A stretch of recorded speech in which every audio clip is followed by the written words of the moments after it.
व्यवस्था थी जो उसमें आगे का घोषणा 3 महीना के बाद होगा और 3 महीने के बाद उनकी घोषणा। तो यहाँ गुरु की दया से ही हम आप कुछ कर पाएंगे। जैसे ही ये विचार आपके मन में आता है कि मैं शिव का शिष्य बनूंगा, एक पुर्जा पर आप अपना नाम लिख के देते और घोषणा आपकी हो जाती है। अभी भी आपके यहाँ बहुत सारे लोग शिव को अपना गुरु माने हैं, उनके नामों की घोषणा हुई है। हम वहां पर आपका ध्यान आकृष्ट करना चाहते कि ये घोषणा क्या है। ये घोषणा है कि आदमी को समझ में आ जाता है कि हमको भी गुरु की जरूरत है और शिव से बढ़िया कोई गुरु नहीं है, और ये गुरु होने में बड़े सहजता से गुरु होते हैं। चलिए आज से मैं भी एक निर्णय लेता हूं कि मेरा भी गुरु शिव हो, और ये निर्णय एक संकल्प के रूप में आपके जीवन में एक व्रत आता है। शिव के शिष्य होने की जो आपके मन में कल्पना थी, उसके कल्पना को पूरा करने के लिए हम आगे बढ़ते हैं। जब आगे बढ़ते हैं, जब मन में विचार आता है कि मैं भी शिव का शिष्य बनूंगा, चलिए मेरे नाम की घोषणा कर दीजिए, और उस घोषणा से आपके नाम की घोषणा हो जाती है। घोषणा तो शिव शिष्य होता नहीं है, एक निर्णय आपका जो है सो आपके मन पर, आपके विचार पर प्रतिष्ठित होने लगता है, और तब जाके कहीं आप पूछते हैं कि भाई शिव को तो हमने गुरु माना, क्या सब करना पड़ता है इसमें। दूसरी कड़ी में यही बात आता है। तो आगे पीछे लोगों से पूछते हैं, गुरु भाइयों से पूछते हैं, और आपको इस शिष्य होने के साधन बताते हैं। जिन साधन के बारे में सबको पता है, सबको खबर है। बहुत ऐसे लोग हैं जो कहते हैं क्या जो ये 3 शूद्र क्या 3 शूद्र करते हैं आप लोग, बराबर यही बात, कोई नई बात नहीं बोलते। लेकिन यह 3 शूद्र ही एक ऐसी चीज है, सारे चीज का मूल चीज है, मूल। अभी हाल ही फिलहाल में हमारे शिव परिवार के गुरु दीदी बरखा को रामशिला में स्थापना के लिए आमंत्रित किया गया था, और न्यास कमेटी के तमाम लोग वहां कार्यालय पर आए थे।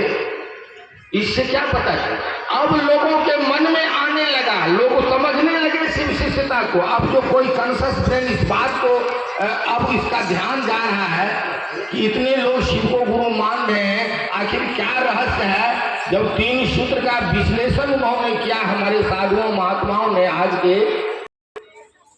तो उन्होंने लगा कि ये गजब है, इतनी बात हम लोग भी नहीं जानते।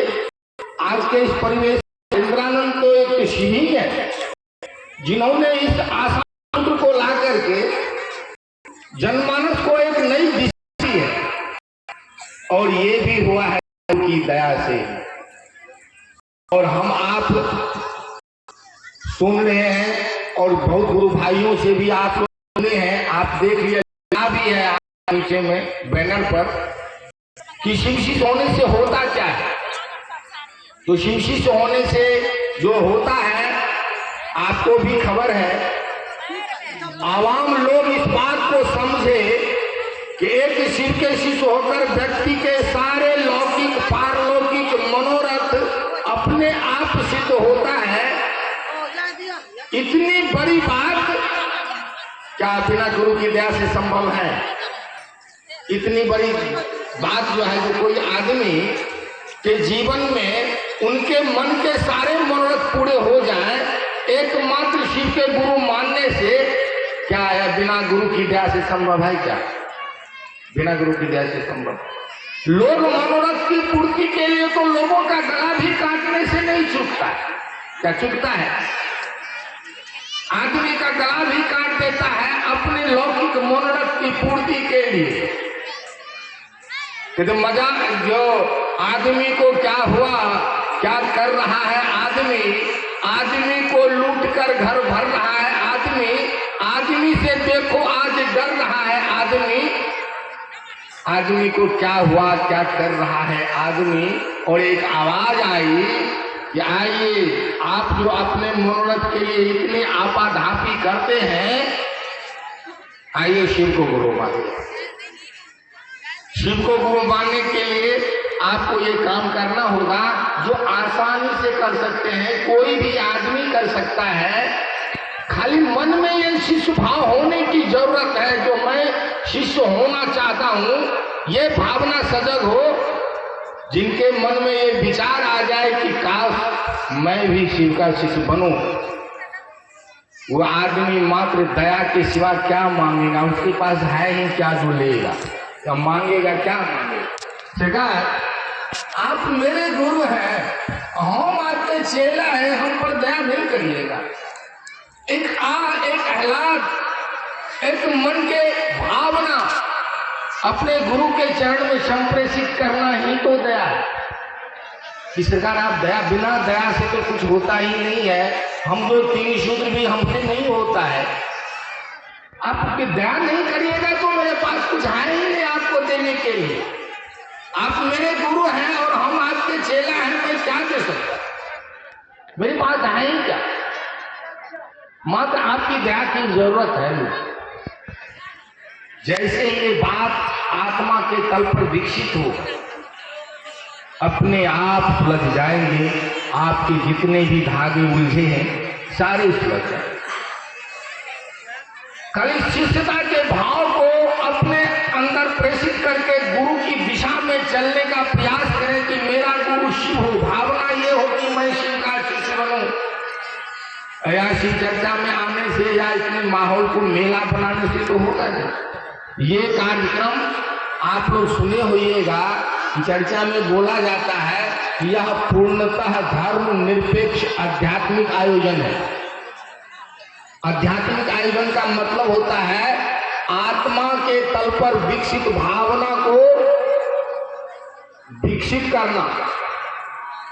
रंगीन प्रोग्राम नहीं है ये, नाच गाने का प्रोग्राम नहीं है। इस आत्मा के तल पर इस भावना को विकसित करना है कि मैं शिव का शिष्य हूं, लोग भी शिव को अपना गुरु माने। क्योंकि हम लोगों को जो दिया गया है, दूसरा सूत्र पे बात हम नहीं करेंगे। दूसरा सूत्र भी जो हम लोगों का गुरु आदेशित है, इसी के तहत हम लोग करते हैं। और इस आध्यात्मिक तल के आलोक स्तंभ, आध्यात्मिक के आत्मा के विकास के आलोक स्तंभ गुरु होते। इसीलिए जीवन में हमारे साधुओं ने कहा कि गुरु मेहरबान तो गधा भी पहलवान हो जाता है। तो गुरु का मेहरबानी क्या है? गुरु की दया ही है गुरु की मेहरबानी।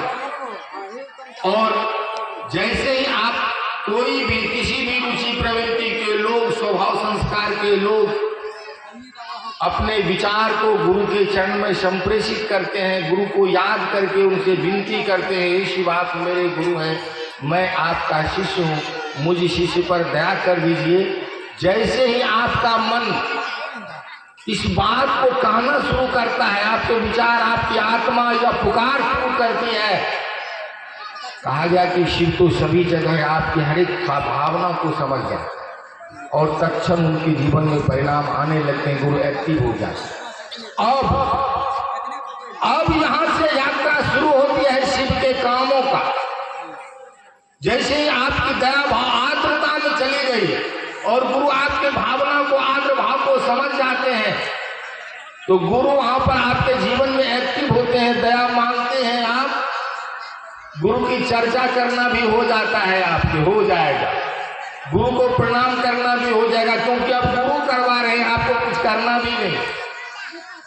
और ये सूत्र साहब जो ये सूत्र दिया है, ये साहब अपने विचार में दिया है कि इतने सारे काम तो होते हैं, इतना दिन से तो महादेव महादेव किया, कुछ नहीं मिला ही नहीं। चलिए बिना महादेव की दया से कुछ भी नहीं होगा। आइए हम सब पहले अपने गुरु से दया की याचना ही करें, और बिल्कुल सहजता में। यहाँ कोई आडंबर भी नहीं है, कोई पूजा पाठ जब तक की तो जरूरत ही नहीं है। खाली आत्मा के तल पर ये भावना को विकसित करने की बात है। हमको नहीं लगता है कि अगर ये मन में, आदमी के मन में शिष्य होने का विचार मजबूत हो जाए तो ये काम करने में कोई कठिनाई होगी, कोई परेशानी होगी।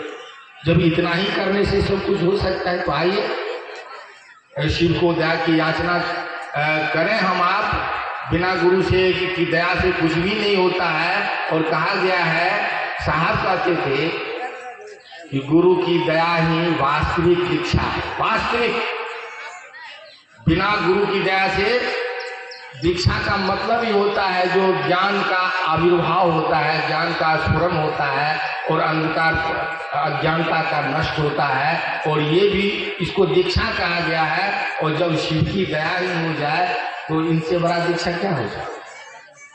इससे बड़ा कोई दीक्षा नहीं है।